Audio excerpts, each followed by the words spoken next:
Let's take a look at what the student view looks like as they take a test.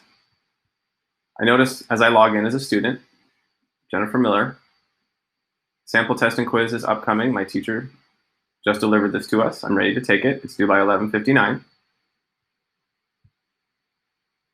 I can access it by clicking the link.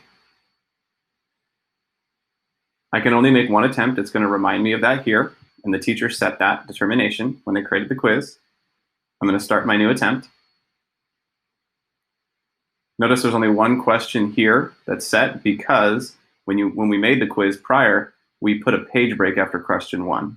If you put a page break after question 1, then everything before it was going to show up here. So this is a way to limit the number of questions that students can see on a certain page. Go ahead and answer it. Now, one thing to make mention of, it's going to save automatically. It shows the save screen here. And this is important as well.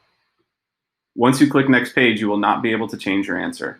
So one of the things with test quizzes is if you put only one question on one page, once I click next page, I can't go backwards and change the answer to question 1. So you may want to think about how many questions you want on a page. Maybe it's all of them. Maybe it's just a couple. And it's that balance between test security and student experience.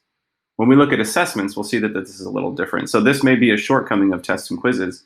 If you're wanting one question per page or 1 or 2 or 3 questions per page, and once they click next page, they can't go back and change their previous answers. I'm just going to go ahead and elect this. How are you feeling? Great. If I could type it.